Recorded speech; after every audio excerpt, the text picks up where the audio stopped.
starting with a quote from Kirsten Lovelock, who wrote about intercountry adoption as a migratory practice. She says, "It is misleading to conceptualize the needs and concerns of prospective parents as being somehow outside of or separate from the needs and concerns of the nation. Individuals who adopt from abroad do so within a particular domestic, international, and political context." What does this mean? She's talking about migratory practice, right? When I think of adoption, well, when we think of adoption, we think of family creation. But there's a bigger picture in which adoption fits into other types of displacement, dispossession, disinheritance. If we think of immigration, if we think of apartheid, gentrification, this is the framework that I'm trying to put adoption in and think of it a little bit differently from how we usually think of adoption.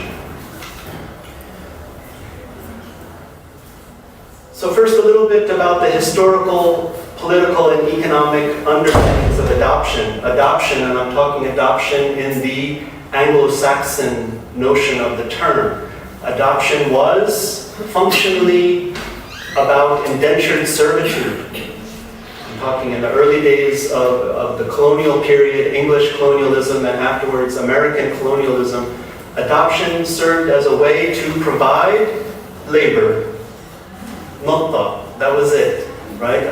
Children from England were sent to the United States. Children from the colonies of France were sent back to France. All of the colonial powers had adoption as a way of providing labor. After World War II, this shifts. This shifts in a very fundamental way, and we start talking about family creation.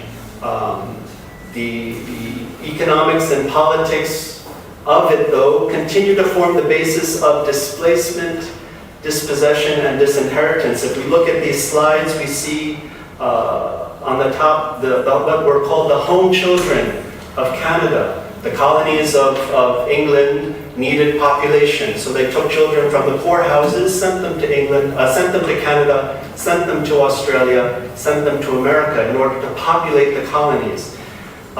Children born out of wedlock were the scandals that are coming up now in Ireland reflect this aspect of trying to keep secret the scandal of illegitimate birth, as Dita was talking about. We also see here Pearl S. Buck, who was an American advocate of child adoption from Asia, from China, and this was in the early 50s.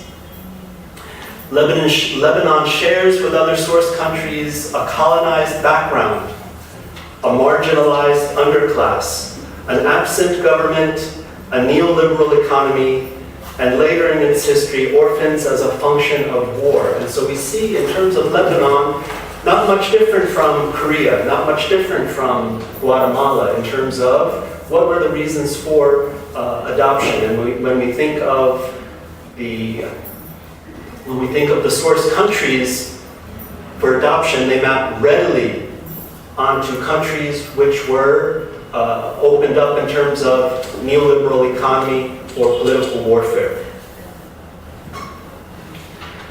I want to challenge, I'll be challenging a lot of our preconceived ideas about adoption, but one of them is that this is somehow new. What we're doing here is new in terms of finally standing up and speaking, resisting adoption, if I may use the term.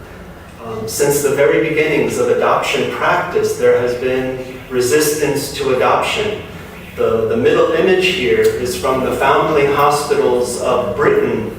Children were taken from their poor mothers, and the mothers would sew scraps of cloth onto the child's clothes, and this was registered. And in the hopes of an eventual reunion, in the hopes of, so we're talking the turn of last century, at the very beginning of the practice, before we even think of family creation in terms of adoption, resistance existed. We also see on the right, Los Niños Desaparecidos. This is from Argentina, the fascist practice in Spain, later Argentina, Chile, where children in hospitals were pronounced dead, taken from their poor families, given to the rich in the country. On the other side, we see in the island of Guadeloupe, one of the French overseas territories, Je ne quitte pas ton pays, non au Boumidon. This was the bureau that was responsible for taking children from Reunion, Guadeloupe, Martinique, sending them to the mainland in order to work. And this continued up until the 80s. This isn't a faraway past. These practices only recently stopped.